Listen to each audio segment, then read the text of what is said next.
ಗುರುರ್ಬ್ರಹ್ಮ ಗುರುರ್ವಿಷ್ಣು ಗುರುರ್ದೇವೋ ಮಹೇಶ್ವರಃ ಗುರು ಸಾಕ್ಷಾತ್ ಪರಬ್ರಹ್ಮ ತಸ್ಮೈ ಶ್ರೀ ಗುರವೇ ನಮಃ. ಶ್ರೀ ಜಗದ್ಗುರು ಸಿದ್ಧಾರೂಢರ ಪಾದಕಮಲಗಳಿಗೂ, ಶ್ರೋತ್ರಿಯ ಬ್ರಹ್ಮನಿಷ್ಠ ಸದ್ಗುರು ಬಸವಾನಂದರ ಪಾದಕಮಲಗಳಿಗೂ, ಅವರ ಪ್ರತಿರೂಪದಂಥ ನಿಜಗುಣಪ್ಪನವರ ಪಾದಕಮಲಗಳಿಗೂ ನನ್ನ ದೀರ್ಘದಂಡ ಪ್ರಣಾಮಗಳನ್ನು ಸಲ್ಲಿಸುತ್ತಾ, ಎಲ್ಲ ಮಹಾತ್ಮರ ಪಾದಕಮಲಗಳಿಗೂ ನನ್ನ ದೀರ್ಘದಂಡ ಪ್ರಣಾಮಗಳನ್ನು ಸಲ್ಲಿಸುತ್ತಾ, ಮನದಲ್ಲಿ ಸ್ಮರಿಸಿಕೊಳ್ಳುತ್ತಾ, ತಮ್ಮೆಲ್ಲರಿಗೂ ವಂದಿಸುತ್ತಾ, ಇವತ್ತಿನ ನಿಜಗುಣರು ರಚಿಸಿದಂಥ ಈ ಪರಮಾನುಭವ ಬೋಧೆ ಬೃಹದಾರಣ್ಯಕ ಉಪನಿಷತ್ತಿನಿಂದ ಆಯ್ದಂಥ ಭಾಗ, ಯಾಜ್ಞವಲ್ಕ್ಯ ಮತ್ತು ಮೈತ್ರ ದೇವಿಯ ಅವರ ಸಂವಾದವಾದಂಥದ್ದು. ಈ ವಿಚಾರವನ್ನು 5ನೇ ಸಂಧಿ ನಾವು ನೋಡ್ತಾ ಇದ್ದೇವೆ. ಭಾಳಷ್ಟು ವಿಚಾರಗಳನ್ನು ಹೇಳ್ತಾ ಇದ್ದಾರೆ. 5ನೇ ಸಂಧಿಯಲ್ಲಿ ಸಗುಣ ಯೋಗ ಅಷ್ಟಾಂಗದ ಬಗ್ಗೆ ಹೇಳ್ತಾ ಇದ್ದಾರೆ. ಯಾಕಂತಂದ್ರೆ ಭಾಳಷ್ಟು ಮುಖ್ಯವಾದಂಥ ವಿಚಾರ. 1ನೇ ಅಧ್ಯಾಯ, 2ನೇ ಅಧ್ಯಾಯ, 3ನೇ ಅಧ್ಯಾಯ ಭಾಳಷ್ಟು ವಿಶೇಷವಾದಂಥ ವಿಚಾರಗಳನ್ನು ತಿಳಿಸಿ, ಶಿಷ್ಯನಿಗೆ ಅದೂ ತಿಳಿಲಿಲ್ಲ ಅಂತಂದ್ರೆ ನಿರ್ಗುಣ ಅಷ್ಟಾಂಗ ಯೋಗದ ಬಗ್ಗೆ ಹೇಳಿದರು. ಅದೂ ಅರ್ಥ ಆಗಲಿಲ್ಲ ಅಂದ್ರೆ ಹಂಗೆ ಸಾಯೋದು ಬೇಡ, ಅಟ್ಲೀಸ್ಟ್ ಈ ಸಗುಣ ಅಷ್ಟಾಂಗ ಯೋಗಾಷ್ಟಾಂಗವನ್ನರ ಮಾಡಲಿ ಅನ್ನುವಂಥ ವಿಚಾರದಲ್ಲಿ ಇದನ್ನು ಹೇಳ್ತಾ ಇದ್ದಾರೆ ನಿಜಗೊಂಡ್ರು. ಭಾಳಷ್ಟು ವಿಶೇಷವಾಗಿ, ಯಾಕಂದ್ರೆ ಭಾಳಷ್ಟು ಕರುಣೆ ನೋಡ್ರಿ, ಗುರುಗಳ ಹತ್ರ ಇರುವಂಥ ದೊಡ್ಡ ಕರುಣೆ. ಹಂಗೆ ಸಾಯೋದು ಬೇಡ, ಇದರ ಮಾಡ್ಕೊಂಡ್ರೆ ಮುಂದೆ ಒಂದು ಮೆಟ್ಲುಗಳು ಆಗ್ತಾವನ್ನುವಂಥ ಭಾವ ಅವರಿಗೆ. ಹಾಗಾಗಿ ಇಲ್ಲಿ ಕೂಡ ಭಾಳಷ್ಟು ವಿಚಾರಗಳನ್ನು ಅವರು ಹೇಳ್ತಾರೆ. ನಿನ್ನೆಯ ವಿಚಾರದಲ್ಲಿ ಸೂತ್ರ 8ನೇ ಸೂತ್ರದಲ್ಲಿ ಕೂಡ ಭಾಳಷ್ಟು ವಿಚಾರವನ್ನು ಹೇಳಿದ್ದಾರೆ. 8ನೇ ಸೂತ್ರ ನೋಡೋಣ. ತನು ಮೂಲವೆನಿಸುತ್ತಿರ್ಪ ಅನಿಲ ನಿರೋಧನ ವನಿತೆ ಕೇಳದರಿಂದೆ ಮತಿ ಶುದ್ಧಿ ಅಂತ ಹೇಳಿದರು ಅವರು. ಶರೀರದ ಈ ಗಮನಾಗಮನ ಏನು ಮಾಡ್ತದಲ್ಲ, ಇಂಥದ್ದೆಲ್ಲ ವ್ಯವಹಾರಕ್ಕೆ ಯಾವುದು ಕಾರಣ ಅಂದ್ರೆ ವಾಯುವೇ ಕಾರಣ ಆಗ್ತದೆ, ಮೂಲ ಕಾರಣ ಆಗಿರುವಂಥದ್ದು. ಶರೀರದ ಏನೇ ಒಂದು ವ್ಯವಹಾರ ನಡೆದರೂ ಕೂಡ ಈ ಶರೀರದಲ್ಲಿ ಇಂದ್ರಿಯಗಳಿಗೆ ಪ್ರೇರಣೆ ಕೊಡುವಂಥದ್ದು, ಶರೀರವನ್ನು ಒತ್ಕೊಂಡು ತಿರುಗಾಡುವಂಥದ್ದು ಯಾವುದೇ ವಾಯುವೇ, ಪ್ರಾಣವಾಯು. ಹಂಗಾಗಿ ಶರೀರಕ್ಕೆ ಮೂಲ ಏನು ಇದು ವ್ಯವಹಾರಕ್ಕೆ ಕಾರಣ ಆಗಿರುವಂಥದ್ದು ಯಾವುದು, ಇದು ವಾಯು ಅಂತು.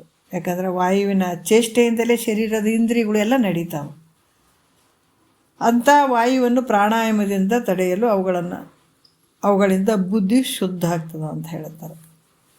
ಈ ಪ್ರಾಣಾಯಾಮದಿಂದ ಈ ವಾಯುವನ್ನು ತಡೆದಾಗ ಏನಾಗ್ತದೆ, ಬುದ್ಧಿ ಶುದ್ಧ ಆಗ್ತದೆ ಅನ್ನುವಂಥ ವಿಚಾರದಲ್ಲಿ ಇಲ್ಲಿ ಹೇಳ್ತಾ ಇದ್ದಾರೆ. ನಿನ್ನೆ ಕೆಲವು ವಿಚಾರಗಳು ಬಂದಾವ. ಈ ಕೊನೆಯ 1-2 ನುಡಿ ನೋಡಿಕೊಂಡು ಹೋಗೋಣ. 10ನೇ ನುಡಿಯಲ್ಲಿ ಕೂಡ ಹೇಳ್ತಾರೆ, ಪ್ರಾಣಾಯಾಮದಿಂದ ಏನಾಗ್ತದೆ, ಬಿಸಿ ಆಗ್ತದೆ. ಏನು, ಜಠರಾಗ್ನಿಯಲ್ಲಿ ವೃದ್ಧಿ ಹೊಂದಿದಾಗ ಕುಂಡಲಿ ಶಕ್ತಿ ಬಾಯಿ ಏನಾಗ್ತದೆ, ಅದು ತೆಗೆಯುವಂಥದ್ದು, ಅಂದರೆ ಮೇಲ್ಮುಖ ಮಾಡ್ತದೆ ಅದು. ಮತ್ತು ಆ ಬಾಯಿ ಕೂಡ ಓಪನ್ ಮಾಡ್ತದೆ. ಹಾಗಾಗಿ ಮತ್ತೆ ಯಾವತ್ತು ಮುಚ್ಚಂಗಿಲ್ಲ ಅಂತ ಕೂಡ ಹೇಳ್ತಾರೆ. ಉದರಾಗ್ನಿ ಹಸು ನಿರೋಧನದಿಂದ ಪೇರ್ಚೆ ತಾಪದೊಳೆದ್ದು ಕುಂಡಲಿಯದು ತನ್ನ ವದನವನು ಆ ನಾಡಿಯಿಂದ ಆಗ ತೆಗೆಯುವುದು ಸುದತಿ ಮತ್ತು ಅದನ್ನೆಂದು ಮುಸುಕದು ಅಂತ ಹೇಳ್ತಾರೆ ಅವರು. ಯಾಕಂದ್ರೆ ಪ್ರಾಣಾಯಾಮ ಮಾಡಿದಾಗ ಏನಾಗ್ತದೆ, ಜಠರಾಗ್ನಿಯಿಂದ ಅದು ಜಠರ ಅಗ್ನಿ ಅಧಿಕ ಆಗ್ತದೆ. ಆ ಸಂಬಂಧಿಸಿದ ಏನಾಗ್ತದೆ, ಈ ಜಠರಾಗ್ನಿ ಭಾಳಷ್ಟು ಅಧಿಕ ಆಯಿತು ಅಂತಂದಾಗ ಅದ್ರ ಸಂಬಂಧವಾಗಿ ಅಂತ ಉಷ್ಣ ಜಾಸ್ತಿ ಆಗ್ತದೆ. ಈ ಜ್ವಾಲೆಯು ಕುಂಡಲಿ ಸರ್ಪದ ಮುಖಕ್ಕೆ ಬಡಿತದೆ. ಅದು ಬಡಿದಾಗ ಆ ಸರ್ಪದ ಮುಖ ಅಧೋಮುಖ ಆದಂಥದ್ದು ಮತ್ತು ಮೇಲ್ಮುಖ ಮಾಡ್ಕೊಳ್ತದೆ. ಯಾವಾಗ ಮೇಲ್ಮುಖ ಆಯಿತು ಅಂದಾಗ ಅಲ್ಲಿ ವಿಷಯಾದಿಗಳ ಚಿಂತನವನ್ನು ಮಾಡೋಕ್ಕಾಗಂಗಿಲ್ಲ, ಅದು ಹೋಗಿಬಿಡ್ತದೆ. ಅಂದರೆ ವಿಷವನ್ನು ಕಾರುವಂಥದ್ದು ಬಿಡ್ತದೆ ಅನ್ನುವಂಥ ವಿಚಾರ. ಮತ್ತು ಅದು ಒಂದು ಸಲ ಆಯಿತು ಅಂತಂದರೆ ಈ ಜ್ಞಾನವನ್ನು ಏನು ಅಂದರೆ ಈ ಸಾಧಕರಿಗೆ ಈ ಥರ ಮಾಡಿದಾಗ ಅದು ಕುಂಡಲಿ ಜಾಗ್ರ ಆಗ್ತದೆ ಅಂತ ಹೇಳ್ತಾರೆ ನೋಡ್ರಿ. ಈ ರೀತಿ ಆಯ್ತು ಅಂದಾಗ ವಿಷಯಾದಿಗಳ ಒಂದು ಚಿಂತನೆ ಅಲ್ಲಿ ಇರೋಂಗಿಲ್ಲ ಅನ್ನುವಂಥದ್ದು ಕೂಡ ಹೇಳ್ತಾರೆ. ಮತ್ತು ಇದರಿಂದ ಏನಾಗ್ತದಪ್ಪ ಅಂತಂದ್ರೆ ನಾಡಿಗಳು ಶುದ್ಧ ಆಗ್ತಾವ. ಅದರಿಂದ ಮೊದಲು ಪ್ರಾಣಾಯಾಮವನ್ನು ಮಾಡ್ತಕ್ಕಂಥದ್ದು ಅಂತ ಹೇಳ್ತಾರೆ. ಇದರಿಂದ ಏನಾಗ್ತದೆ, ನಾಡಿಗಳು ಶುದ್ಧ ಆಗ್ತದೆ. 11ನೇ ನುಡಿಯಲ್ಲಿ ಹೇಳ್ತಾರೆ, ಅದರಿಂದೇ ಸಕಲ ನಾಡಿಯ ಶುದ್ಧಿ ಬೇಹುದು, ಮೊದಲೋಳು ಹಸು ನಿರೋಧನವನ್ನು ಪದುಳದಿಂದ ಎಸಗುವ ತನಗಿನ್ನು ಪ್ರಾಣಾಯಾಮದ ಗತಿ ಪೇಳುವೆ ಆಲಿಸು ನೀರೇ ಅಂತ ಹೇಳ್ತಾರೆ. ನೋಡ್ರಿ, ಅದಕ್ಕೆ ಈ ಪ್ರಾಣಾಯಾಮದಿಂದ ಸಕಲ ಎಲ್ಲ ನಾಡಿ ಶುದ್ಧ ಆಗ್ತಾವ. ಅದಕ್ಕೆ ಇಲ್ಲಿ ಮುಂದೆ ಹೇಳ್ತಾರೆ ಅವರು, ಮುಂದೆ ಹೇಳುವ ಪ್ರಕಾರ ಪ್ರಾಣವಾಯುವನ್ನು ತಡೆಯುವುದರಿಂದ ಮುಂದೆ ಹೇಳ್ತಾರೆ. ಯಾಕಂದ್ರೆ ಈ ಪ್ರಾಣವಾಯುವನ್ನು ತಡೆಯೋದ್ರಿಂದ ಏನಾಗ್ತದ್ರೆ, ಜಠರಾಗ್ನಿ ವೃದ್ಧಿ ಆಗುವಂಥದ್ದು. ಈ ಕಫ, ಮನುಷ್ಯನಿಗೆ ಮುಖ್ಯವಾಗಿ ರೋಗಗಳು 3ರಿಂದ ಬರ್ತಾವೆ. ಒಂದು ಕಫ, ಒಂದು ಪಿತ್ತ, ಒಂದು ವಾತ, ಪಿತ್ತ, ಕಫ ಅನ್ನುವಂಥದ್ದು. ಇಲ್ಲಿ ಏನಾಗ್ತದೆ ಅಂದ್ರೆ, ಈ ಪಿತ್ತ ಕಫ ದೋಷಗಳು ಸುಡ್ತಾವೆ, ಸಕಲ ನಾಡಿಗಳು ಶುದ್ಧ ಆಗ್ತವೆ. ಅದರಿಂದ ಮೊದಲ ಪ್ರಾಣಾಯಾಮ ಮಾಡುವಂಥದ್ದು ಬಹಳಷ್ಟು ಅತ್ಯವಶ್ಯಕ ಅಂತ ಕೂಡ ಹೇಳ್ತಾರೆ. ಮತ್ತು ಮುಂದೆ ಅದನ್ನೇ ಹೇಳ್ತಾರೆ. ನಾಡಿ ಶುದ್ಧಿ ಸೂಚನಾ ನಿರೂಪಣೆ ಸೂತ್ರ 8ಕ್ಕೆ ಪದ 64 ಅಂತ ಹೇಳಿ ನಾವು ಈಗ 9ನೆಯ ಒಂದು ಸೂತ್ರವನ್ನು ನೋಡೋಣ. ಇಂದಿನ ಸೂತ್ರದಲ್ಲಿ ನಾಡಿಗಳ ಸ್ಥಳಗಳನ್ನು ನಿರೂಪಣೆ ಮಾಡಿದರೆ, ಯಾಕಂದ್ರೆ ನಾಡಿ ಕಂದ ಒಕ್ಕಳು ನಾಭಿ ಬಲ್ಲಿ ಇರ್ತದೆ ಅದು ಅನ್ನುವಂಥ ವಿಚಾರಗಳನ್ನು ಹೇಳಿದರು. 3 ಭಾಳಷ್ಟು ಇಂಪಾರ್ಟೆಂಟ್ ಇರ್ತಾವೆ ಶರೀರದೊಳಗೆ. ಒಂದು ಇನ್ನೇ ಹೇಳಿದರು ಯಾವ ರೀತಿ ಅಂತಂದಾಗ, ಭಾಳಷ್ಟು ಆ ಒಂದು ವಿಚಾರಗಳು ಈ ಶರೀರದಲ್ಲಿರುವಂಥ ಒಂದು ನಾಡಿಗಳಲ್ಲಿ ಪ್ರಾಣವಾಯುವು ಸಂಚಾರ ಮಾಡ್ತಾ ಇರ್ತದ ಅದರಲ್ಲಿ ಅಂತ ಕೂಡ ಹೇಳಿದರು. ಈ ಪಿಂಗಳ, ಆಮೇಲೆ ಈಡ, ಪಿಂಗಳ, ಸುಸುಮ್ನ ನಾಡಿ ಅನ್ನುವಂಥದ್ದು ಭಾಳಷ್ಟು ಮುಖ್ಯವಾಗಿರುವಂಥದ್ದು ಅಂತ ಕೂಡ ಹೇಳಿದರು. ಇದರಿಂದ ಏನಾಗ್ತದೆ, ನಾಡಿ ಶುದ್ಧ ಆಗ್ತದೆ ಅಂತ ಹೇಳಿ ಈಗ ಈ ಸೂತ್ರದಲ್ಲಿ ಪ್ರಾಣಾಯಾಮ ಬಗ್ಗೆ ಹೇಳ್ತಾರೆ ಅವರು. ಪ್ರಾಣಾಯಾಮ ಬಗ್ಗೆ ಏನು ಅಂತಂದ್ರೆ, 1ನೆಯ ಒಂದು ಇದು ಸೂತ್ರ ನೋಡೋಣ. 9ನೇ ಸೂತ್ರ, ರೇಚಕಾದಿ ತ್ರಯದಿಂದೆ ಮಾಳ್ಪುದು ಸಿದ್ಧಿ ಸೂಚಕವಾದ ಹಸು ನಿಯಮವ. ನೋಡ್ರಿ ಎಷ್ಟು ಅದ್ಭುತವಾಗಿ ಹೇಳ್ತಾರೆ. ಈ ಪ್ರಾಣಾಯಾಮ ಮಾಡಬೇಕಾದಾಗ ನಾವು ಉಸಿರನ್ನು ತಗೊಳ್ಳುವಂಥದ್ದು, ಬಿಡುವಂಥದ್ದು, ಹಿಡಿಯುವಂಥದ್ದು 3 ಕ್ರಮವಾಗಿ ಮಾಡಬೇಕಾಗ್ತದೆ. ಉಸಿರನ್ನು ತಗೊಳ್ಬೇಕಾದಾಗ, ಬಿಡಬೇಕಾದಾಗ, ಮತ್ತು ಅದನ್ನೇ ಹಿಡಿಯುವಂಥದ್ದು. ಇದರಿಂದ ಏನಾಗ್ತದೆ, ಸಿದ್ಧಿ ಸೂಚಕವಾದ ಹಸು ನಿಯಮವ ಅಂತ ಹೇಳ್ತಾರೆ ಅವರು. ಅಂದ್ರೆ ಈ ಮಾತ್ರ ಗಣನೆಯ ಮೂಲಕ, ಅಂದ್ರೆ ಇದಕ್ಕೊಂದೊಂದು ಮಾತ್ರೆಗಳು ಇರ್ತಾವೆ, ಸುಮ್ಮನೆ ಹೆಂಗೆ ಬೇಕು ಹಂಗೆ ಮಾಡಂಗಿರಂಗಿಲ್ಲ, ಕೆಲವು ಮಾತ್ರೆಗಳು ಇರ್ತಾವೆ. ಆ ಪ್ರಕಾರ ಆ ರೀತಿಯಲ್ಲಿ ರೇಚಕ, ಪೂರಕ, ಕುಂಭಕ ಈ ಪ್ರಾಣಾಯಾಮದ ಅಭ್ಯಾಸವನ್ನು ಮಾಡ್ತಕ್ಕಂಥದ್ದು ಅಂತ ಹೇಳ್ತಾರೆ. ಅಂದ್ರೆ ತಗೊಳ್ಳುವಂಥದ್ದು, ಬಿಡುವಂಥದ್ದು, ಈ ಉಸಿರನ್ನು ತಗೊಳ್ಳುವಂಥದ್ದು, ಮತ್ತು ಅದನ್ನು ನಿಲ್ಲಿಸುವಂಥದ್ದು ಒಂದು ಸ್ವಲ್ಪ ಹೊತ್ತು, ಆಮೇಲೆ ಮತ್ತೆ ಬಿಡುವಂಥದ್ದು. ಈ ರೀತಿ ಅಭ್ಯಾಸ ಮಾಡಬೇಕು. ಈ ಅಭ್ಯಾಸ ಮಾಡೋದರಿಂದ ಏನಾಗ್ತದೆ, ಕೆಲವು ಕಾಲ ಹೀಗೆ ಅಭ್ಯಾಸವನ್ನು ಸ್ವಲ್ಪ ದಿವಸಗಳ ಸಮಯವರೆಗೂ ಕಂಟಿನ್ಯೂ ಮಾಡಿದ್ರೆ ಅದರಿಂದ ಏನು ನಮಗೆ ಪ್ರಾಪ್ತ ಆಗ್ತಾವಂದ್ರೆ, ಅಣಿಮಾದಿ ಸಿದ್ಧಿಗಳು ಪ್ರಾಪ್ತ ಆಗ್ತಾವೆ ಈ ಪ್ರಾಣಾಯಾಮ ಮಾಡೋದ್ರಿಂದ. ಅಂದ್ರೆ ಅಲ್ಲಿ ಕ್ರಮವಾಗಿ ಮಾಡಬೇಕು ಮಾತ್ರ. ಯಾಕಂದ್ರೆ ಮಾತ್ರ ಗಣನೆಯಿಂದ ಮಾಡಬೇಕು. ಹೆಂಗೆ ಮಾಡಬೇಕಂದ್ರೆ, ಉಸಿರು ತಗೊಳ್ಳುವಂಥದ್ದು, ಬಿಡುವಂಥದ್ದು, ಮತ್ತು ಅದನ್ನು ನಿಲ್ಲಿಸುವಂಥದ್ದು. ಮುಂದೆ ಹೇಳ್ತಾರೆ ಅದು ಹೆಂಗಂತೇಳಿ. ಅದು ಒಂದು ಕಂಟಿನ್ಯೂ ಒಂದು ಸ್ವಲ್ಪ ದಿವಸ ಮಾಡಿದರೆ ಏನಾಗ್ತದೆ, ಅಣಿಮಾದಿ ಸಿದ್ಧಿಗಳು ಪ್ರಾಪ್ತಿ ಆಗ್ತಾವೆ. ಮತ್ತು ಇಂಥವಕ್ಕೆ ಇಷ್ಟು ಪ್ರಾಪ್ತಿ ಆಗ್ತಾವೆ ಅಂದರೆ ಜ್ಞಾನಕ್ಕೆ ಎಷ್ಟು ಆಗ್ತಾವೆ ಅನ್ನೋದು ನಾವು ಊಹೆ ಮಾಡ್ಕೊಳ್ಬೇಕು. ಈಗ ಮುಂದೆ ಹೇಳಿದ್ದಾರೆ, ಮೊದಲೆಲ್ಲ ಹೇಳಿದ್ರಲ್ಲ, 1ನೇ ಅದರಲ್ಲಿ 2ನೇ ಇದರಲ್ಲಿ ಹೇಳಿದ್ದಾರೆ ನೋಡ್ರಿ. ಅದು ಯಾಕೆ 1ನೇ ಸಂಧಿ, 2ನೇ ಸಂಧಿ, 3ನೇ ಸಂಧಿ ಭಾಳಷ್ಟು ಭಾಳ ಮೇಲ್ಮಟ್ಟದ ಹೇಳಿದ್ದಾರೆ ಅವರು. ಯಾಕಂದರೆ ಇದು ಮಾಡಿದಾಗ ಆಗ್ತದಂತಲ್ಲ, ನಾವು ಈಗ ಕುಂತು ಕೇಳ್ತೀವಲ್ಲ, ಇದು ಭಾಳ ದೊಡ್ಡ ಶಕ್ತಿ ಅದದು. ಮತ್ತು ಇದು ಮಾಡಿದರೆ ಸಿದ್ಧಿಗಳು ಆಗ್ತವೇನ್ರಿ ಅಂತ ಹಂಗಲ್ಲ. ಯಾಕಂದ್ರೆ ಇದ್ರಾಗ ಇಷ್ಟು ಸಿದ್ಧಿಗಳು ಆಗ್ತಾವಂದ್ರೆ ಮತ್ತು ಇನ್ನು ಕೇಳೋದ್ರಿಂದ ಎಷ್ಟು ಫಲಗಳು ಅದಾವ ಅಂತ ನಾವು ತಿಳ್ಕೊಬೇಕಾಗ್ತದೆ. ಇಲ್ಲಿ ಏನಾಗ್ತದೆ, ಈ ರೀತಿ ಪ್ರಾಣಾಯಾಮದ ಅಭ್ಯಾಸವನ್ನು ಮಾಡೋದ್ರಿಂದ, ಕೆಲವು ಕಾಲ ಹಿಂಗೆ ಮಾಡೋದ್ರಿಂದ ಏನಾಗ್ತದೆ, ಅಣಿಮಾದಿ ಸಿದ್ಧಿಗಳು, ಅಣಿಮ, ಗರಿಮ, ಮಹಿಮ, ಪ್ರಕಾಮ್ಯ, ಈಶತ್ವ, ವಶಿತ್ವ ಇವೆಲ್ಲ ಅಷ್ಟಸಿದ್ಧಿಗಳು ಪ್ರಾಪ್ತಿ ಆಗ್ತವೆ. ಮತ್ತು ಪ್ರಾಣಾಯಾಮ ಅಭ್ಯಾಸವನ್ನು ಮಾಡೋದಕ್ಕಿಂತ ಪೂರ್ವದಲ್ಲಿ ಹೆಂಗಿರಬೇಕು, ಪ್ರಾಣಾಯಾಮ ಮಾಡ್ತಾರಲ್ಲ, ಮಾಡಬೇಕಾದಾಗ ಪೂರ್ವ ಸಿದ್ಧತೆ ಮಾಡ್ಕೋಬೇಕಾಗ್ತದೆ. ಸುಮ್ಮನೆ ನೋಡ್ರಿ, ಯಾವುದು ಸುಮ್ಮನಾಗಂಗಿಲ್ಲ. ವಿಧಿಯೊಳು ಒಂದದೇ ಮುಕ್ತಿ ಅಂತ ಹೇಳ್ತಾರಲ್ಲ, ಸುಮ್ಮನೆ ಯಾವುದೂ ಇಲ್ಲ. ಎಲ್ಲದಕ್ಕೂ ಅದಕ್ಕೆ ನಾವು ಲೌಕಿಕದಲ್ಲಿ ಎಷ್ಟು ಕ್ರಮಗಳನ್ನು ಮಾಡ್ತೀವಿ, ನಾವು ಹೆಂಗೆ ಬೇಕು ಹಂಗೆ ಮಾಡಿದ್ರೆ ಸಂಸಾರಗಳು ಆಗಂಗಿಲ್ಲ. ಭಾಳಷ್ಟು ಕ್ರಮವಾಗೇ ಮಾಡ್ಬೇಕಾಗ್ತದೆ. ಒಂದು ಲೆಕ್ಕಕ್ಕೆ ಬರಬೇಕಂದ್ರೆ ನಾವು ಕ್ರಮನೇ ಇರಬೇಕಾಗ್ತದೆ. ಅಲ್ಲಿ ಅಕ್ರಮದಿಂದ ಹೋದ್ರೆ ಎಲ್ಲ ಎಡವಟ್ಟಾಗ್ತದೆ. ಅದಕ್ಕೆ ಕ್ರಮ ತಪ್ಪಿ ನಡೆಯೋದಿರಿಮ್ ಕಷ್ಟ ಮಿನ್ನುಂಟೆ ಅಂತಾರೆ ಮಹಾತ್ಮರು. ಎಲ್ಲದಕ್ಕೂ ಕ್ರಮಗಳು ನೋಡ್ರಿ. ಅದಕ್ಕೆ ಒಂದು ಪ್ರಾಣಾಯಾಮ ಮಾಡ್ಬೇಕಾದ್ರೆ ಅದ್ರ ಮೊದಲು ನಾವು ಹೆಂಗೆ ರೆಡಿ ಆಗ್ಬೇಕು, ಹೆಂಗೆ ಇರಬೇಕು ಅನ್ನುವಂಥದ್ದು ಹೇಳ್ತಾರೆ. ಸುಮ್ಮನೆ ನಾವು ಹೆಂಗೆ ಬೇಕು ಹಾಗೆ ಮಾಡ್ತೀವಿ ಅಂತಂದ್ರೆ ಇಲ್ಲ.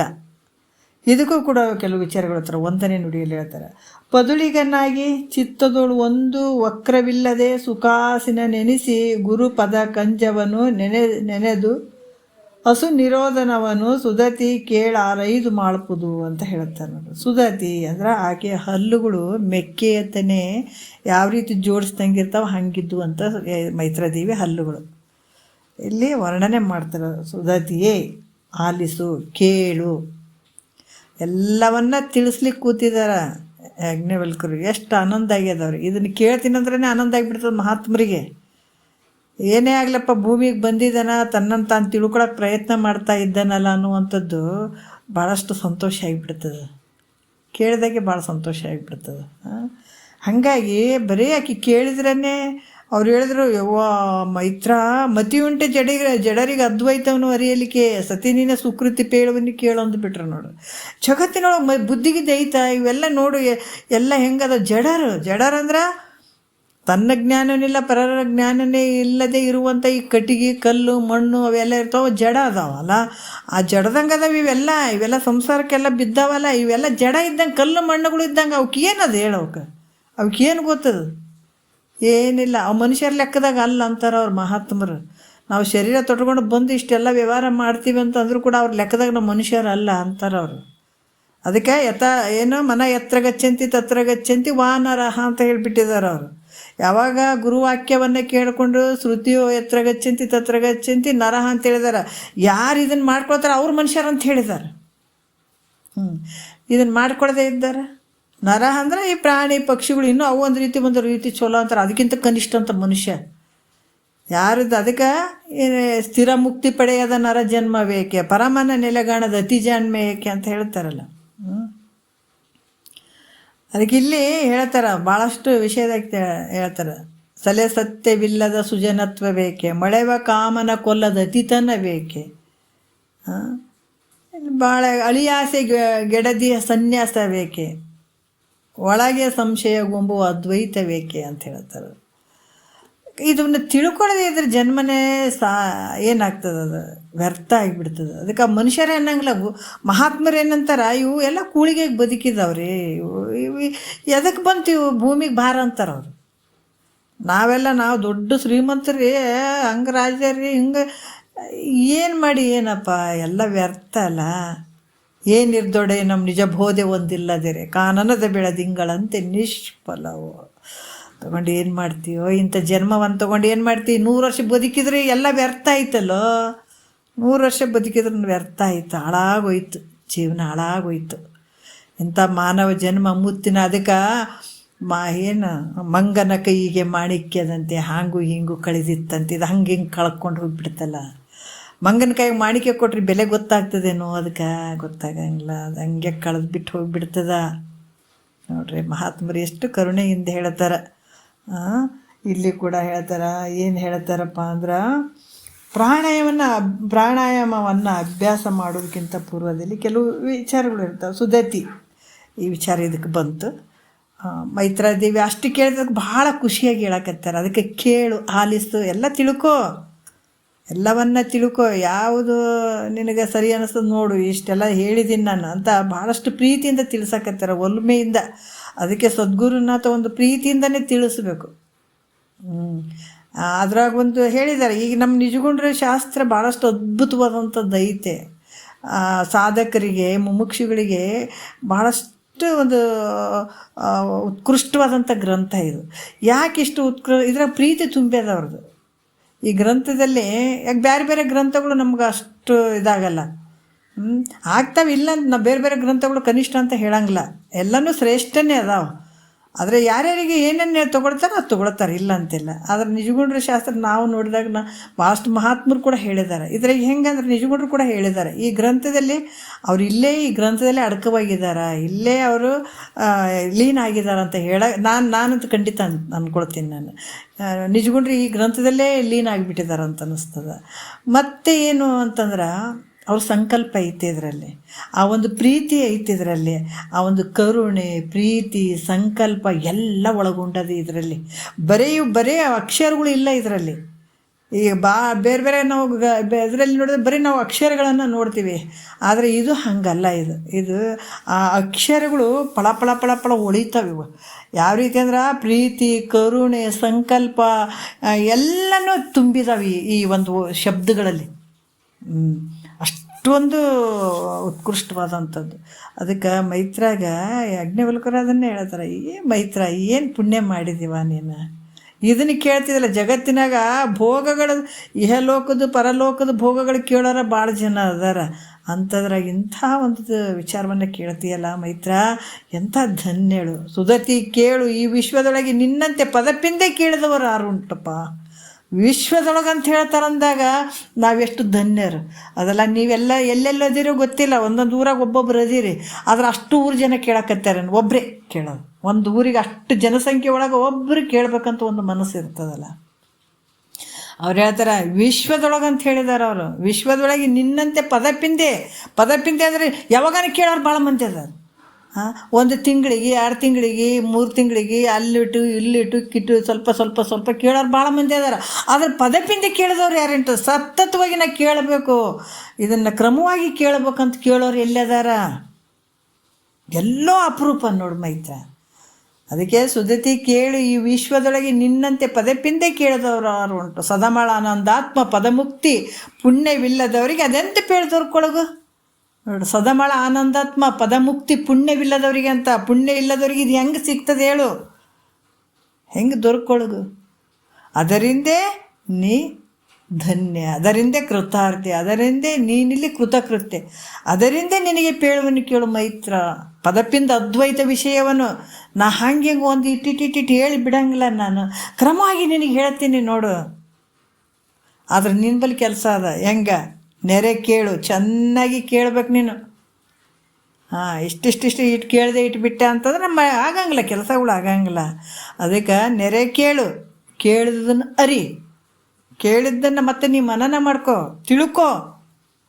ಅರಿದಿದ್ದನೊಮ್ಮೆ ಮರೆಯದಿರು, ಏನು ತಿಳ್ಕೊಂಡಿದೆಯೋ ಅದು ಮರೆಯದಿರು. ಗುರು ಪೇಳಿದ ತೆರೆದಳು, ಗುರು ಹೇಳಿದ ಪ್ರಕಾರದಲ್ಲಿ ತೊರೆ ವಿಷಯವನ್ನು ನೋಡ್ರಿ, ಬಿಟ್ಟುಬಿಡು, ವಿಷಯಗಳನ್ನು ಬಿಟ್ಟುಬಿಡು. ತೊರೆ ವಿಷಯವನ್ನು ತೊರೆದು ನಿರ್ವಿಷಯದಳು ನೀನು ಯಾವಾಗ ದೃಢ ಆಗ್ತಿದಿ, ಕರಿಗೊಂಡು ನೀನೇ ಸುಖಿಯಪ್ಪೆ. ಎಷ್ಟು ಅದ್ಭುತವಾದಂಥ ಮಾತು ಹೇಳ್ತಾರೆ ಅವರು. ಹಿಂಗಿರ್ಬೇಕು ನೋಡಿ ನೀನು ಮೈತ್ರ ಅಂತ ಹೇಳುವಂಥದ್ದು. ಅದಕ್ಕೆ ಇಲ್ಲಿ ಪ್ರತಿಯೊಂದಕ್ಕೂ ಕೇಳು ಮೈತ್ರ, ಕೇಳು ಅಂತ ಹೇಳ್ತಾ ಇದ್ದಾರೆ ಅವರು. ಆಲಿಸು ಸುಧತಿ ಆಲಿಸು, ಪದುಳಿಗನಾಗಿ ಅಂದ್ರೆ ಸಂತೋಷವುಳ್ಳವನಾಗಿ. ಕಾಟಾಚಾರಕ್ಕೆ ಮನ್ಯಾಗ ಪ್ರಾಣಾಯಾಮ ಮಾಡಕ್ಕೆ ಕೂತ್ಕೊಂಡ್ರೆ ಅವ್ರ ಮೇಲೆ ಸಿಟ್ಟು ಮಾಡ್ಕೊಳ್ಳೋದು ನೋಡ್ರಿ, ಎಂಥ ಒಂದು ಅದ್ಭುತವಾಗಿರ್ತಾರೆ. ಪ್ರತಿಯೊಂದಕ್ಕೆ ಈ ಮನಸ್ಸು ಭಾಳ ಮುಖ್ಯ ಕಾರಣ ಆಗಿರ್ತದೆ. ಯಾಕಂದ್ರೆ ಈ ಮನಸ್ಸನ್ನು ಯಾವುದಕ್ಕೂ ಅಷ್ಟು ಬಿಡಬಾರ್ದು, ಹೊರಗಡೆ ಬಿಡಬಾರ್ದು. ಅದನ್ನು ಆದಷ್ಟು ಸ್ವಲ್ಪ ಶಾಂತಿಯುಕ್ತವಾಗಿ. ಅದಕ್ಕೆ ಹೇಳ್ತಾರೆ ಸತ್ವಗುಣ ಭಾಳ ಮುಖ್ಯ ಇಲ್ಲಿ. ರಜೋಗುಣ ತಮಗುಣದವ್ರು ಭಾಳ ಜನ ಇರ್ತಾರೆ. ಯಾಕೆ ನಮಗಿಲ್ಲ ಏನಂದ್ರೆ ನಮಗೂ ಇರ್ತದೆ. ರಜೋಗುಣ ಸತ್ವಗುಣ ತಮಗುಣ ಮೂವರಿಗೂ ಅದ, ಎಲ್ಲ ಮಹಾತ್ಮರಿಗೂ ಐತೆ, ಎಲ್ಲರಿಗೂ ಐತೆ. ಆದರೆ ಅವನು ಯಾವುದನ್ನು ಮೇಲ್ಮುಖ ಮಾಡ್ಕೊಳ್ಬೇಕು ಅನ್ನೋದು ನಮ್ಮ ಕೈಯಾಗಿರ್ತದೆ. ಯಾವಾಗಲೂ ಸತ್ವಗುಣವನ್ನು ಮೇಲ್ ಮಾಡಿಕೊಂಡು ಏನು ಹೇಳ್ತಾರೆ ಅವರು, ಭಾಳಷ್ಟು ವಿಚಾರ ಇದೆ. ಈ ಮನಸ್ಸನ್ನು ಸಮಾಧಾನ ಇಟ್ಕೊಳ್ಳುವಂಥದ್ದು ಅದು ನಿನಗೆ ಬಿಟ್ಟಿದ್ದು. ಯಾಕಂದ್ರೆ ಈ ಮನಸ್ಸು ಯಾವಾಗ ಸಮಾಧಾನ ಏಕಾಗ್ರತೆ ಇರ್ತದೆ ಇವು ಅಳವಡ್ತಾವೆ. ಇಲ್ಲಾಂದ್ರೆ ನೀ ರಜೋಗುಣ ತಮಗುಣದಲ್ಲಿ ಇವು ಅಳವಡಕ್ಕೆ ಸಾಧ್ಯ ಇಲ್ಲ. ರಜೋಗುಣದಲ್ಲಿ ಚಂಚಲ ವೃತ್ತಿ ಇರ್ತದೆ, ಚಂಚಲ ಭಾವ ಇರ್ತದೆ. ಹಾಗಾಗಿ ಅಲ್ಲಿ ಇದು ಅಳವಡಕ್ಕಾಗಂಗಿಲ್ಲ. ತಮೋದಲ್ಲಿ ಮೂಢ ಬುದ್ಧಿ ಇರ್ತದೆ, ಯಾವುದು ಅಲ್ಲಿ ಟಚ್ ಆಗಂಗಿಲ್ಲ. ಅದಕ್ಕೆ ಇಲ್ಲಿ ಬುದ್ಧಿಗಳಲ್ಲಿ ತೈಲ ಬುದ್ಧಿ, ಗ್ರತ ಬುದ್ಧಿ ಮತ್ತು ಇನ್ನೊಂದು ಚರ್ಮ ಬುದ್ಧಿ ಅಂತ 3 ಬುದ್ಧಿ ಹೇಳ್ತಾರೆ. ಚರ್ಮ ಬುದ್ಧಿ, ಗ್ರತ ಬುದ್ಧಿ, ತೈಲ ಬುದ್ಧಿ ಅಂತ. ಈ ಇದರಲ್ಲಿ ಕೂಡ ಏನು ಹೇಳ್ತಾರೆ, ಈ ಚರ್ಮ ಬುದ್ಧಿ ಅಂತಂದ್ರೆ ಚರ್ಮವನ್ನು ರಾತ್ರಿ ಈ ಚರ್ಮ ಇರ್ತದಲ್ರಿ ಅದನ್ನು ರಾತ್ರಿ ನೆನೆ ಇಟ್ಟು ಮುಂಜಾನೆ ಬೆಳತನ ನೆನೆ ಇಟ್ಟು ಮುಂಜಾನೆ ತೊಗೊಂಡು ಆ ಸುತ್ತಿಗೆ ತೊಗೊಂಡು ಹೊಡೆದ್ರೆ ಒಂದು ಸ್ವಲ್ಪ ಅಲಗದಂಗೆ ಆಗ್ತದಂತ. ಜಾಸ್ತಿ ಅಲಗಂಗಿಲ್ಲ, ಒಂದು ಸ್ವಲ್ಪ ಅಗಲದಂಗೆ ಆಗ್ತದೆ. ಅದು ಚರ್ಮ ಬುದ್ಧಿ. ಅಂದ್ರೆ ಎಷ್ಟನ ಕೇಳಿದ್ರೆ ಒಂದು ಚೂರು ತಿಳಿದಂಗೆ ಆಗ್ತದಂತೆ. ಅದಕ್ಕೆ ಚರ್ಮ ಬುದ್ಧಿ ಅಂತ ಹೇಳ್ತಾರೆ. ಅದಕ್ಕೆ ಎಷ್ಟನ ಭಾಳ ಕೇಳಿದ್ಮೇಲೆ ಒಂದು ಚೂರು ತಟಕ್ಕೆ ತಿಳಿದಂಗೆ ಆಗೋದು. ಇದು ಒಂದು ಬುದ್ಧಿ. ಆಮೇಲೆ ಘೃತ ಬುದ್ಧಿ ಅಂತಂದ್ರೆ ಈ ತುಪ್ಪ ಏನಾಗ್ತದೆ, ಕಾಯಿಸಿದಾಗ ನೀರು ಆಗ್ತದೆ, ಸ್ವಲ್ಪ ಬಿಟ್ಟುಗಳೇ ಗಟ್ಟಿ ಆಗಿಬಿಡ್ತದೆ. ಅದು ಘೃತ ಅಂದ್ರೆ ಕೇಳಿದಾಗ ತಿಳಿದಂಗೆ ಆಗ್ತದೆ, ಬಿಟ್ಟ ಮೇಲೆ ಮರ್ತೋಗ್ಬಿಡ್ತದೆ. ಇದಕ್ಕೇನಂತಾರೆ ಘೃತ ಬುದ್ಧಿ ಅಂತ ಹೇಳ್ತಾರೆ. ಕೇಳಿದಾಗ ತಿಳಿದಂಗೆ ಭಾಳ ಚಂದ ತಿಳಿಯಾಕತ್ತದ ಅನ್ನೋದು, ಆಮೇಲೆ ಮರ್ತು ಹೋಗಿಬಿಡೋದು. ಇದಕ್ಕೆ ಘೃತ ಬುದ್ಧಿ ಅಂತ ಹೇಳ್ತಾರೆ. ಈ ತೈಲ ಬುದ್ಧಿ ಅಂತಂದ್ರೆ ನೀರು ಇರ್ತದೆ ನೋಡಿ, ನೀರಾಗ ಒಂದು ಹನಿ ಒಂದು ಎಣ್ಣೆ ಬಿದ್ದರೂ ಕೂಡ, ತೈಲ ಬಿದ್ದರೂ ಕೂಡ ಅದೆಲ್ಲ ಕಡೆ ಪಸರಿಸಿಬಿಡ್ತದೆ, ಎಲ್ಲ ಕಡೆ ಆಗಿಬಿಡ್ತದೆ.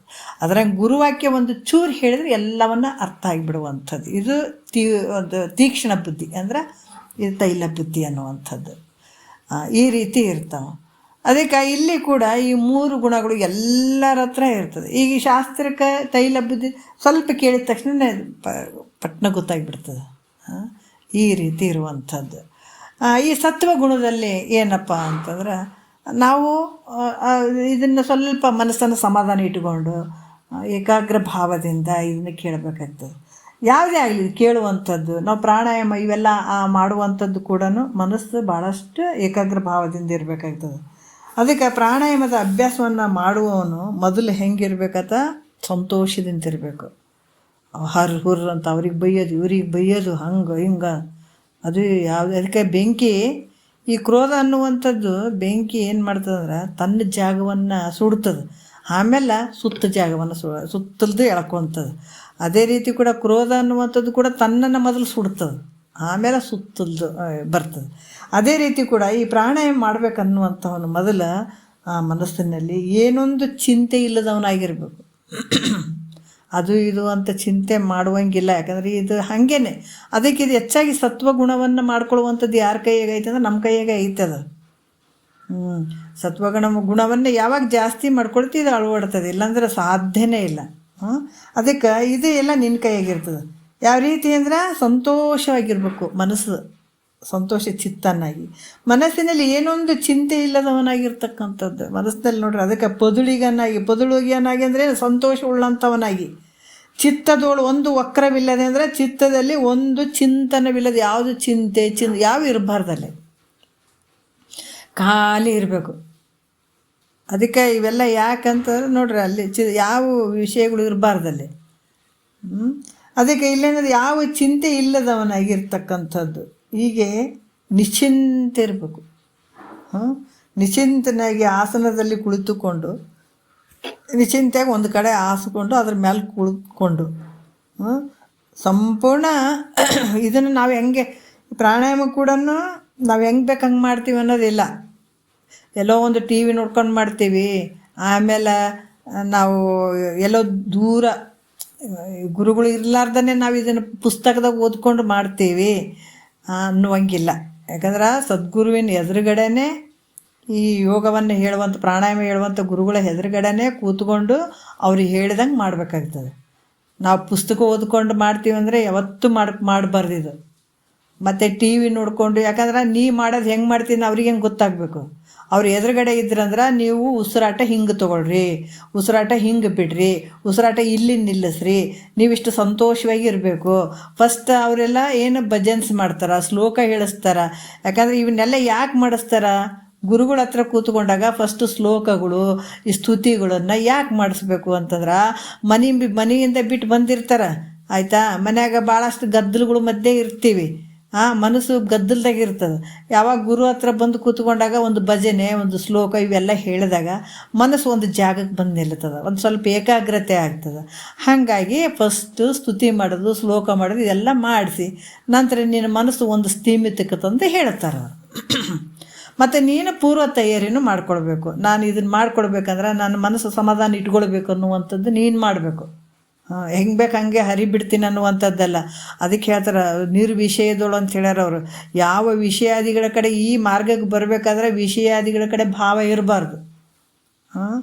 ಹಂಗಾದಾಗ ಮತ್ತೆ ಇವು ಅಳವಡ್ತಾವೆ. ಇಲ್ಲಾಂದ್ರೆ ಅದೇ ವಿಷಯಾದಿಗಳೇ ನಿನ್ನ ಅಂತಃಕರಣದಲ್ಲಿ ತುಂಬ್ಕೊಂಡು ಬಿಟ್ಟಾಗ, ಅದೇ ಭಾವದಲ್ಲಿ ತುಂಬ್ಕೊಂಡು ಬಿಟ್ಟಾಗ ಇವು ಯಾವಾಗ ಹಿಡಿತಾವ? ಖಂಡಿತ ಆಗಂಗಿಲ್ಲ. ಅದಕ್ಕೆ ಅವೆಲ್ಲವನ್ನು ಬಿಡಬೇಕು.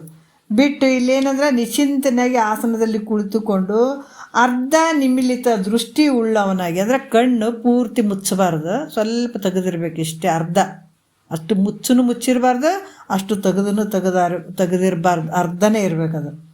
ಮತ್ತು ಹೃದಯದಲ್ಲಿ ಗುರುಗಳ ಪಾದಕಮಲಗಳನ್ನು ಸ್ಮರಿಸುವಂಥದ್ದು. ಮನಸ್ಸಿನಲ್ಲಿ ಸದ್ಗುರುವಿನ ಪಾದಕಮಲಗಳನ್ನು ನೆನೆಸ್ಬೇಕು. ಕಣ್ಣು ಸ್ವಲ್ಪ ತೆಗೆದಿರಬೇಕು, ಪೂರ್ತಿ ತೆಗೆದಿರಬಾರ್ದು, ಪೂರ್ತಿ ಮುಚ್ಚಿರಬಾರ್ದು, ಸ್ವಲ್ಪ ತೆಗೆದು ಸದ್ಗುರುವಿನ ಮನಸ್ಸಿನಲ್ಲಿ ಸ್ಮರಣೆ ಮಾಡ್ಕೊಳ್ಬೇಕು. ಗುರುಗಳ ಒಂದು ಪಾದಕಮಲಗಳನ್ನು ಸ್ಮರಣೆ ಮಾಡಿಕೊಂಡು ಮುಂದೆ ಪ್ರಾಣಾಯಾಮ ಅಭ್ಯಾಸವನ್ನು ಮಾಡಲಿಕ್ಕೆ ಶುರು ಮಾಡಬೇಕು. ಹಂಗೆ ಮಾಡಬೇಕಾಗ್ತದೆ. ಮತ್ತು ಪ್ರಾಣಾಯಾಮವನ್ನು ಹೆಂಗೆ ಮಾಡಬೇಕನ್ನುವಂಥದ್ದನ್ನು ಇಲ್ಲಿ ಕೂಡ ಹೇಳ್ತಾರೆ. ಯಾವ ರೀತಿ ಹೇಳ್ತಾರೆ ಅಂತಂದ್ರೆ, ಮೊದಲು ಎರಡನೇ ನುಡಿಯಲ್ಲಿ ಹೇಳ್ತಾರೆ. ಮೊದಲಲ್ಲಿ ಪೂರಕ ವದರಿಂದೆ ಕುಂಭಕ ವದರಿಂದೆ ರೇಚಕವನು ಸಮಪದವನೇ ಮಾತ್ರೆ ಪನ್ನೆರಡರಿಂದವೇ ಮುಕ್ತಿ ವಿಧವಾಗಿ ಮಾಡ್ಬೋದು ಈ ಕ್ರಮದಿಂದೆ ಅಂತ ಹೇಳ್ತಾರೆ. ಮೊದಲಲ್ಲಿ ಅಂದರೆ ಪ್ರಥಮದಲ್ಲಿ ಅಂದರೆ ಪ್ರಾಣಾಯಾಮವನ್ನು ರೇಚಕ, ಪೂರಕ, ಕುಂಭಕ ಇವು ಮಾಡ್ತಕ್ಕಂಥದ್ದು. ಪ್ರತಿಯೊಂದು ರೇಚಕಾದಿಗಳಿಗೆ ಏನೋ 12 ಮಾತ್ರೆಗಳನ್ನು ಈ ಗಣನೆಗೆ ಮೂಲಕ ಅಂದರೆ 12 ಮಾತ್ರೆಗಳಿಂದ ತೊಗೊಳ್ಳುವಂಥದ್ದು. ಮೊದಲಲ್ಲಿ ಅಂದರೆ ಪೂರಕ ತೊಗೊಳ್ಳುವಂಥದ್ದು. ಯಾಕಂದ್ರೆ ಪೂರಕ ವಾಯುವನ್ನು ತೊಗೊಳ್ಳುವಂಥದ್ದು, ವಾಯುವನ್ನು ಹಿಂಗೆ ತೊಗೊಳ್ಳುವಂಥದ್ದು ಪೂರಕ ಅದು. ಆಮೇಲೆ ಆ ವಾಯುವನ್ನು ತೊಗೊಂಡು ಇಟ್ಕೊಂಡದ್ದು ನೋಡ್ರಿ ಯಾವ ರೀತಿ ಹೇಳ್ತಾರೆ.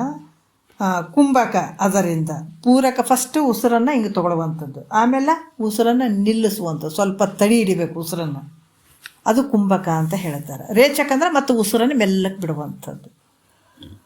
ಈಗ ಅದೇ ವಿಚಾರದಲ್ಲಿ ಹೇಳ್ತಾರೆ. ಮೊದಲು ಹೊರಗಿನ ವಾಯುವನ್ನು ನಾಸಿಕದ ಮೂಲಕ ನಾವು ಮೂಗಿನಿಂದ ಏನು ಉಸಿರಾಡ್ತೀವಲ್ಲ, ಉಸಿರು ಹಿಂಗೆ ಮೂಗಿನಿಂದ ತೊಗೊಳ್ಳುವಂಥದ್ದು ಉಸಿರು, ಅದು ಸ್ವೀಕಾರ ಮಾಡಿ ಇದಕ್ಕೆ ಈ ಉಸಿರನ್ನು ನಾವು ಒಳಗೆ ತೊಗೊಳೋದಕ್ಕೆ ಏನಂತಾರೆ, ಅದಕ್ಕೆ ಪೂರಕ ಅಂತ ಹೇಳ್ತಾರೆ.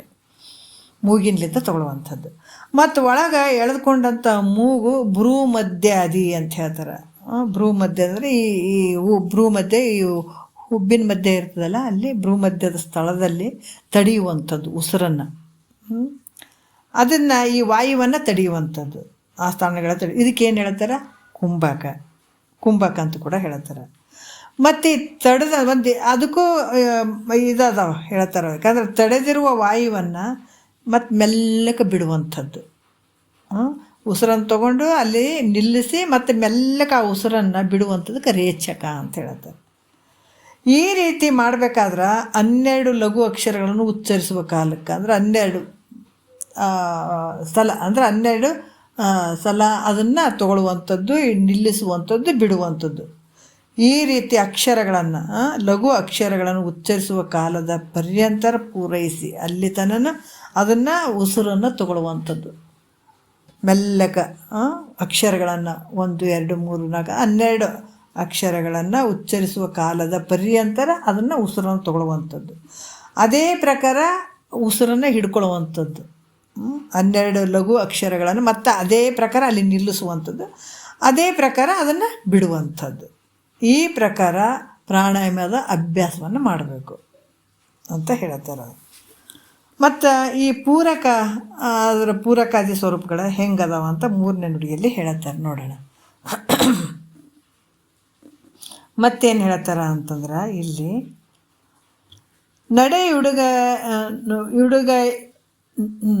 ನಡೆಯುಡುಗೈಪುದೇ ಪೂರಕಬಹುದು, ಅಲಸದೆ ಪಿಡುವುದೇ ಕುಂಭಕವೆನಿಪುದು, ಬಿಡುವುದೇ ರೇಚಕವೆನಿಪುದು, ನಾಸಾಗ್ರದೆಡೆಯೋಳು ಚರಿಸುವ ಮರುತನ ಅಂತ ಕೂಡ ಹೇಳ್ತಾರೆ. ಏನು ಹೇಳ್ತಾರೆ, ನಾಸಾಗ್ರದೆಡೆಯೋಳು ಅಂದರೆ ನಾಸಿಕದ ಒಂದು ಅಗ್ರಸ್ಥಾನದಲ್ಲ, ಮೂಗಿನ ಒಂದು ತುದಿಯಲ್ಲಿ ಈ ರೀತಿ. ಯಾಕಂದರೆ ಚರಿಸುವ ಅಂದರೆ ಸಂಚಾರ ಮಾಡುವಂಥದ್ದು, ಮರುತನ ಅಂದರೆ ವಾಯುವಿನ, ನಡೆಯುಡುಗಿಪ್ಪುದು ಅಂದ್ರೆ ಗಮನವನ್ನು ತಡೆಯುವಂಥದ್ದು, ನಡೆಯುಡುಗಿಪ್ಪುದು ಅಂದ್ರೆ ಗಮನವನ್ನು ತಡೆಯುವಂಥದ್ದು, ಉಸಿರಾಟವನ್ನು ನಿಲ್ಲಿಸುವಂಥದ್ದು, ವಾಯುವನ್ನು ನಿಲ್ಲಿಸುವಂಥದ್ದು. ಈ ನಾಸಿಕದ ಎಡ ಯಾವ ರೀತಿ ಅಂತಂದ್ರೆ, ಈ ನಾಸಿಕ ಅಂದರೆ ಮೂಗಿನ ಎಡ ಬಲ ಇವು ಎರಡು ರಂಧ್ರಗಳು ಏನದಾವೆ, ಎಡ ಬಲದ ರಂಧ್ರಗಳು ಏನದಾವ, ಅಲ್ಲಿ ಸಂಚಾರ ಮಾಡ್ತಾ ಇರುವಂಥದ್ದು ಉಸಿರು ತೊಗೊಳ್ತೀವಲ್ಲ ನಾವು, ಮೂಗಿನಿಂದ ಉಸಿರು ತೊಗೊಳ್ತೀವಲ್ಲ, ಈ ರೀತಿ ಅದನ್ನು ಏನಂದ್ರೆ ಆ ಕ್ರಮದಿಂದ ಅದನ್ನು ತೊಗೊಳ್ಳುವಂಥದಕ್ಕೆ ಏನು ಹೇಳ್ತಾರೆ, ಪೂರಕ ಅಂತ ಹೇಳ್ತಾರೆ. ಮತ್ತು ಅಲ್ಲಿ ನಿಲ್ಲಿಸಿ ಬಿಡುವಂಥದಕ್ಕೆ ಕುಂಭಕ, ಕ್ರಮೇಣ ಹೊರಗೆ ಬಿಡುವಂಥದಕ್ಕೆ ರೇಚಕ ಅಂತ ಹೇಳಿದರು. ಈ ರೀತಿಯಾಗಿ ನಡೆಯುಡುಗುವುದು ಪೂರಕ ಹೌದು ಯಾಕಂದ್ರೆ ಅಲಸದೆ ನೋಡ್ರಿ.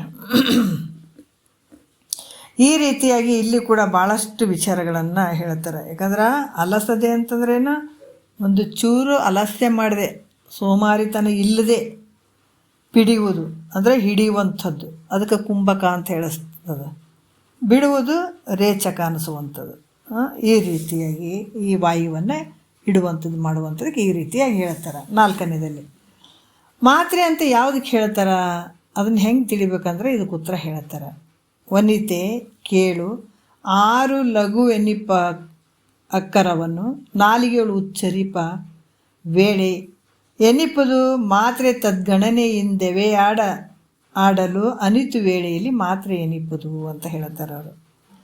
ಇಲ್ಲೇನು ಹೇಳ್ತಾರೆ, ವನಿತೆ ಮತ್ತು ಹೇಳ್ತಾರೆ ನೋಡ್ರಿ, ಕೇಳು ಏ ಸ್ತ್ರೀಯಳೇ ಕೇಳು ಅನ್ನುವಂಥದ್ದು ಹೇಳ್ತಾರೆ ಅವರು. ಈರಾರು ಅಂದ್ರೆ 12, ಈರಾರು ಅಂದರೆ 12 ಅಂತ ಹೇಳ್ತಾರೆ. ಮತ್ತು ಇಲ್ಲಿ ಕೂಡ ಛಂದಸ್ಸು ಶಾಸ್ತ್ರದ ಪ್ರಕಾರ ಈ ಬಿಂದು ದೀರ್ಘಾದಿಗಳಿಲ್ಲದೆ ಬೆಸ ಸಂಖ್ಯೆಗಳು ಅನ್ನುವಂಥ ದೀರ್ಘ ಮತ್ತು ದೀರ್ಘಾದಿಗಳು ಇಲ್ಲದೆ ಇರುವಂಥ ಬೆಸ ಅಕ್ಷರಗಳು ಲಘು ಅಕ್ಷರಗಳಂತ ಹೇಳಿಸಿಕೊಡ್ತದೆ. ಅದಕ್ಕೆ ಅವುಗಳನ್ನು 12 ಪರ್ಯಂತರ ಗಣನೆಗೆ ಮಾಡಿದರೆ ಎಷ್ಟು ಕಾಲ ಆಗ್ತದೋ ನೋಡ್ರಿ. ಅವುಗಳನ್ನು 12 ಪರ್ಯಂತರ ಗಣನೆ ಆ ಲೆಕ್ಕ ಮಾಡಿದ್ರೆ ಎಷ್ಟು ಟೈಮ್ ತೊಗೊಳ್ತದೆ, ಅಷ್ಟು ಕಾಲದವರೆಗೆ ವಾಯುವನ್ನು ಪೂರೈಸುವಂಥದ್ದು.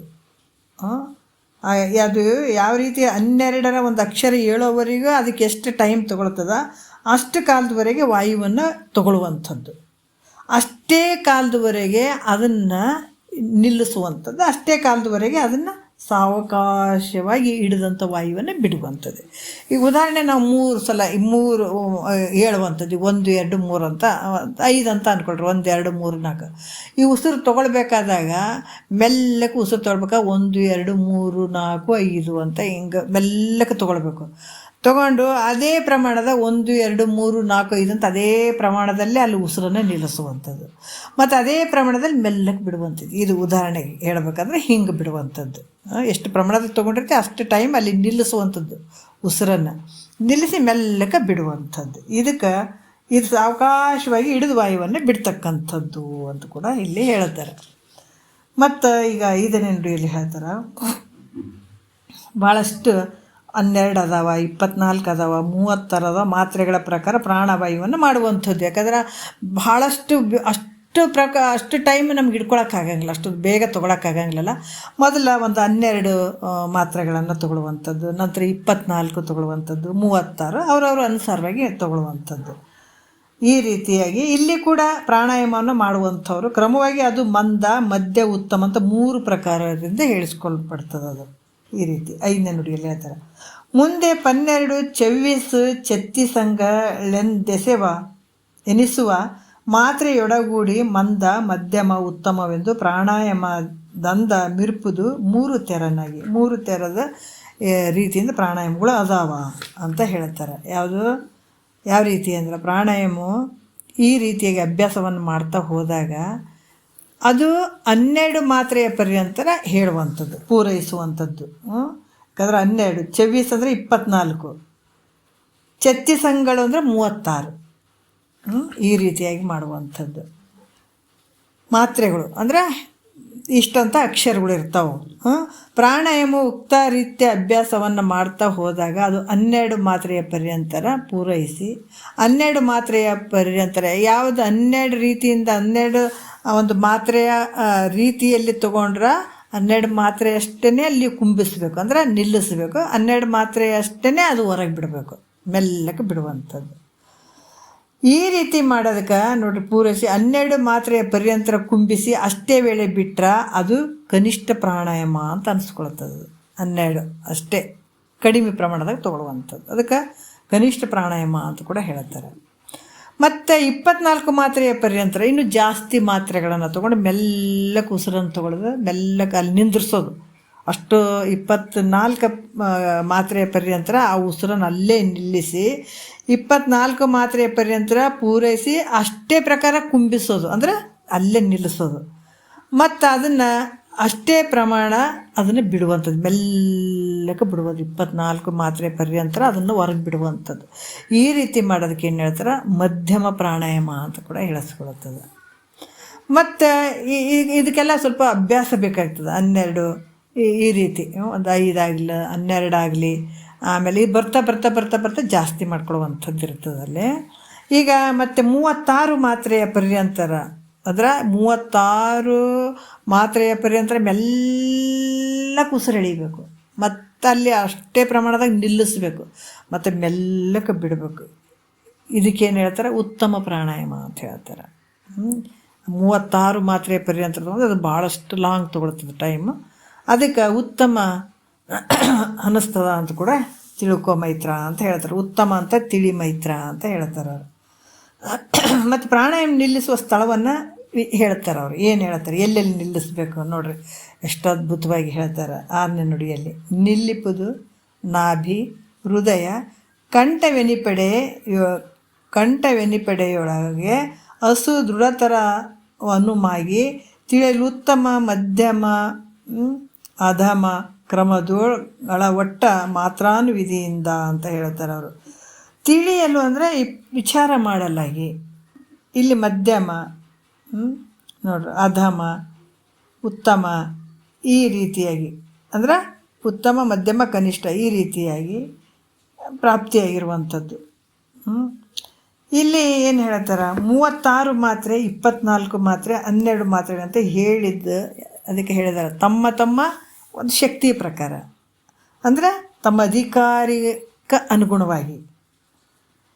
ಯಾವ ರೀತಿ ಅಂದ್ರೆ, ಈ ಅಧಿಕಾರಕ್ಕೆ ಅನುಗುಣವಾಗಿ ನಾಭಿ ಅಂದರೆ ಇಲ್ಲಿ ಒಕ್ಕಳದಲ್ಲಿ, ಹೃದಯ ಭಾಗ, ಕಂಠ, ಈ ಕಂಠ ಕುತ್ತಿಗೆ ಬೆಲೆ, ಈ 3 ಸ್ಥಳಗಳಲ್ಲಿ ಪ್ರಾಣವಾಯುವನ್ನು ನಿಲ್ಲಿಸಲಿಕ್ಕೆ ಅಭ್ಯಾಸ ಮಾಡಬೇಕಾಗ್ತದೆ ಅಂತ ಹೇಳ್ತಾರೆ. 3 ರೀತಿಯಿಂದ ಈ ಪ್ರಾಣವಾಯುವನ್ನು ನಿಲ್ಲಿಸುವುದಕ್ಕೆ ಅಭ್ಯಾಸವನ್ನು ಮಾಡ್ತಕ್ಕಂಥದ್ದು ಈ 3 ಜಾಗಗಳು, ನಾಭಿ ಹೃದಯ ಕಂಠ, ಈ 3 ಜಾಗದಲ್ಲಿ ಮಾಡ್ತಕ್ಕಂಥದ್ದು. ಇದರ ಜಾಗ ಹೇಳ್ತಾರೆ, ಎಲ್ಲೆಲ್ಲಿ ನಿಲ್ಲಿಸ್ಬೇಕು, ಇವು ಪ್ರಾಣವಾಯುವನ್ನು ನಿಲ್ಲಿಸುವಂಥ ಸ್ಥಳಗಳು.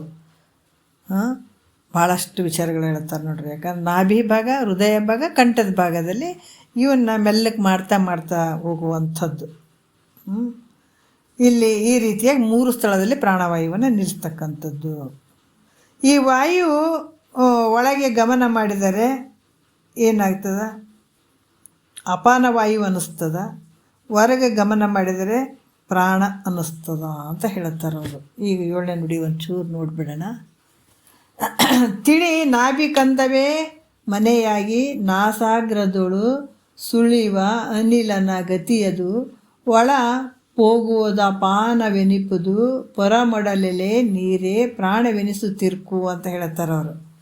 ಏನು ಹೇಳ್ತಾರ, ಎಲೆ ನೀರೇ ಅಂತಂದರೆ ಹೇ ಸ್ತ್ರೀಯಳೆ.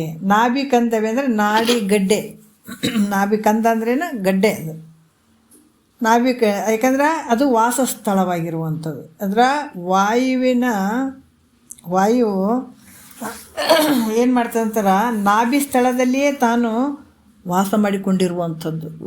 ಏನು ಇದು ವಾಯು ಏನದ, ಅದು ನಾಭಿ ಅಂದರೆ ಹೊಕ್ಕಳ ಸ್ಥಳದಲ್ಲಿಯೇ ಅದು ವಾಸ ಮಾಡಿಕೊಂಡಿರ್ತದೆ ನೋಡ್ರಿ. ಈ ನಮ್ಮಲ್ಲಿ ವಾಯು ಏನು ಬರ್ತದಲ್ಲ, ಅದು ಈ ಒಕ್ಕಳ ಭಾಗದಲ್ಲಿ ಇರುವಂಥದ್ದು. ಅದು ಒಳಗೆ ಪ್ರವೇಶ ಮಾಡಿದ್ರೆ, ಆ ವಾಯು ಏನಂದ್ರೆ ಒಳಗೆ ಪ್ರವೇಶ ಮಾಡಿದ್ರೆ ಅಪಾನ ಅನ್ನುವಂಥದ್ದು, ಹೊರಗೆ ಗಮನ ಮಾಡಿದರೆ ಪ್ರಾಣ ಅಂತ ಕೂಡ ಹೇಳಿಸ್ಕೊಳ್ತದೆ. ಯಾವುದು ಇದೇ ವಾಯು. ಒಳಗೆ ಪ್ರವೇಶ ಮಾಡಿದರೆ ಅಪಾನ ವಾಯು ಅನಿಸ್ಕೊಳ್ತದೆ, ಹೊರಗೆ ಗಮನ ಮಾಡಿದರೆ ಅದು ಪ್ರಾಣವಾಯು ಅಂತ ಹೇಳಿಸ್ಕೊಳ್ತದೆ. ಇದೇ ವಾಯು, ನಮ್ಮಲ್ಲಿರುವಂಥ ವಾಯು. ಈ ರೀತಿಯಾಗಿ ಹೇಳುವಂಥದ್ದು. ಯಾಕಂತಂದ್ರೆ ಇಲ್ಲಿ ಕೂಡ ಏನು ಹೇಳ್ತಾರ, ನಮ್ಮಲ್ಲಿರುವಂಥ ಒಂದು ನಾಡಿ ಗಡ್ಡಿಯಲ್ಲಿರುವಂಥ ವಾಯು, ನಮ್ಮೆಲ್ಲ ಪ್ರತಿಯೊಬ್ಬರಲ್ಲಿರುವಂಥದ್ದು ಈ ವಾಯು ಇದರಲ್ಲೇ ಇರ್ತದೆ. ನಾಭಿ ಕಂದ ಅಂತ ಅಲ್ಲೇ ವಾಸ ಮಾಡ್ಕೊಂಡಿರ್ತದೆ. ಅದು ಹಿಂಗೆ ಒಳಗೆ ಪ್ರವೇಶ ಮಾಡಿದ್ರೆ ಅಪಾನ ವಾಯು ಅಂತ ಅನ್ಸ್ಕೊಳ್ತದೆ, ಹೊರಗೆ ಗಮನ ಮಾಡಿದರೆ ಅದು ಪ್ರಾಣವಾಯು ಅಂತ ಕೂಡ ಈ ರೀತಿ ಹೇಳಿಸ್ಕೊಳ್ತದೆ ಅನ್ನುವಂಥ ವಿಚಾರವನ್ನು ಹೇಳ್ತಾರೆ.